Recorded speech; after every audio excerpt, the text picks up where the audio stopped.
everyone, welcome back to another video on the Wrestle Debate and to another edition of Raw Out of 10. And it is the last episode of Monday Night Raw of 2021, which of course means it is the go-home show before day one, so it's obviously going to be a packed episode of Monday Night Raw.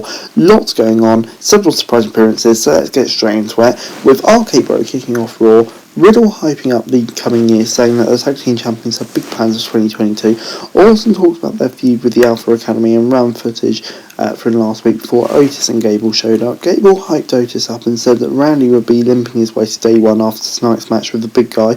Riddle interrupted him and challenged Gable to a match as we headed to a break, and then that happened. Gable was in control early on and Riddle hurt his legs on the ropes. Chad tried to capitalise and went for the injured leg before Gable had an ankle lock, but Riddle managed to get out of it. Gable went for a dive and countered it into a triangle lock before Riddle dropped Gable in the ring and hit the floating bro for the win. After the match, Otis wiped out Riddle before we headed to a break, and that led to Randy Orton versus Otis. The match was underway during the break, and when we returned, Otis dodged an early RKO and hit a big splash on the Viper. Otis was on the ropes and Randy got the draping DDT before Randy set up for the finish, but Otis blocked it. Otis tried to hit a frog splash but missed Randy as he rolled out of the way.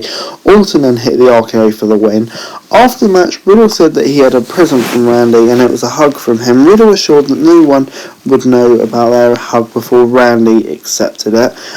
This was a weird start to Monday Night Raw, considering Otis and Gable aren't number one contenders, but still decent matches to kick off the show, so I'll give it 6 out of 10.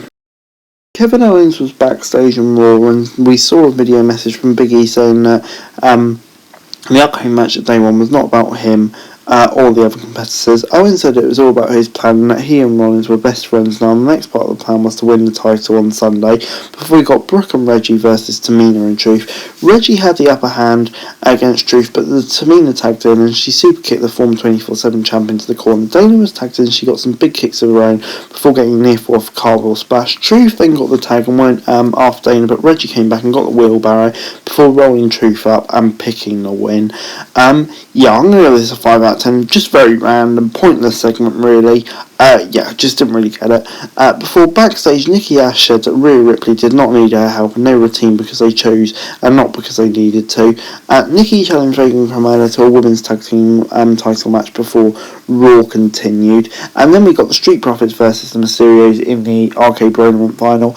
Montez and Dominic kicked off the match and they were countering each other's moves early on. Tags were made after Ray took a beating from Dawkins before Ford tagged back in and Dawkins did as well. Ford was in trouble in the ring before we headed for a break on Raw. Back to the match, Dom took down Ford and tags were being made before Ray wiped out Dawkins with a spoonball splash and set out for the 619, but it was countered.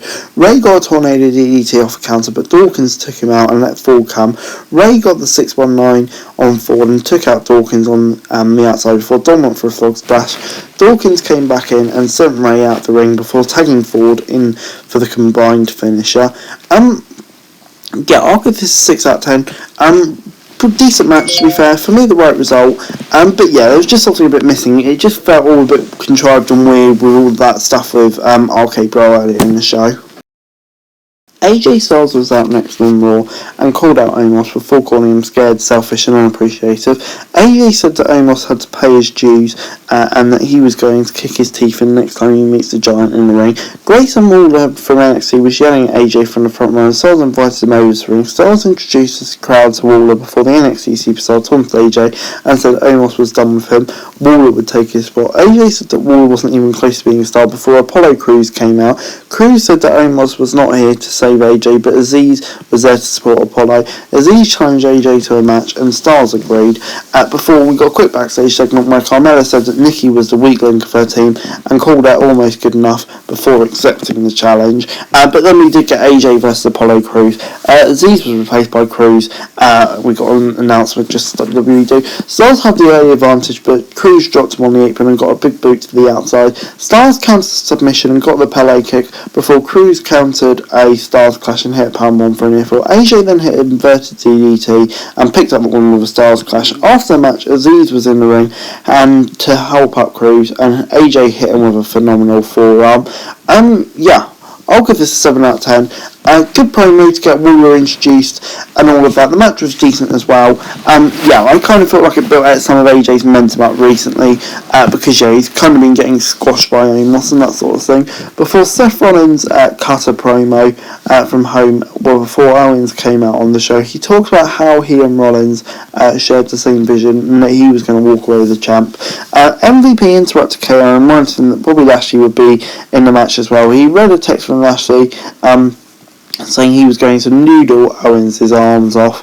Cedric Alexander and Shelton Benjamin came out on Raw and joined MVP to talk KO before Cedric and Owens headed for a match. Cedric unloaded on Owens as the match began, but KO turned around and hit a senton. Owens took a kick on the apron before he was dropped with a missile. Back in the ring, Owens was in control, took a kick from Cedric and a dive from the outside. Owens wiped Cedric out clean and got a powerbomb and a stunner for the win. Benjamin went after KO after the match, but KO hit a stunner and took him out. I'll give it a 6 out of 10. Decent enough match, kind of what you expected though. Before we got Damian Priest vs Dolph Ziggler. Ziggler started off strong but took a big kick to the face before hitting an elbow strike and sending Dolph over the ropes. Ziggler was tossed into the timekeeper's area where chairs were stacked and he was being sent through them. Ziggler took a big vertical suplex as the match continued. Ziggler got a near fall before he was taunted by Priest. Priest was unhinged and unloaded on Ziggler in the corner. Priest kept attacking Ziggler, meaning the ref called for disqualification for some reason. Priest sent Ziggler into the barricades and then hit a reckoning on the outside. I'll give it a 6 out of 10. I like how they're putting Priest over as a monster, but why do you need a disqualification?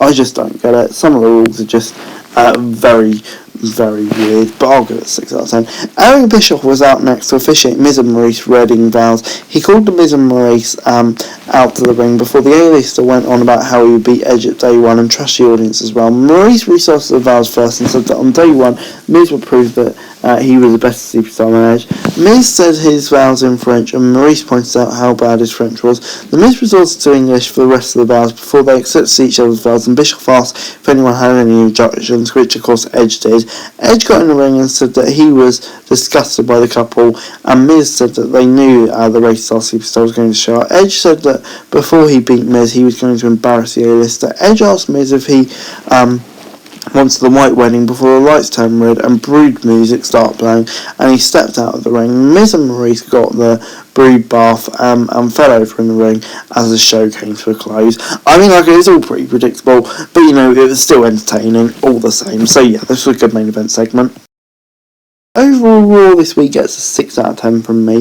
I thought it was a pretty good episode of Raw this week. Obviously, some inconsistencies as you'd expect, but you're not going to get a Raw that start to finish for 3 hours, which is perfect. But, a solid enough episode of Raw, and I'm pretty hyped for day one. Now, I have to say, I'm really intrigued for it. But anyway, guys, that's it for the video. Thanks very much for watching. Remember to like, share, subscribe. Let me know what's comments down below. Follow me on Twitter, link description below for daily wrestling news, and subscribe to the channel on the screen. That would be greatly appreciated. Thanks very much for watching. Peace.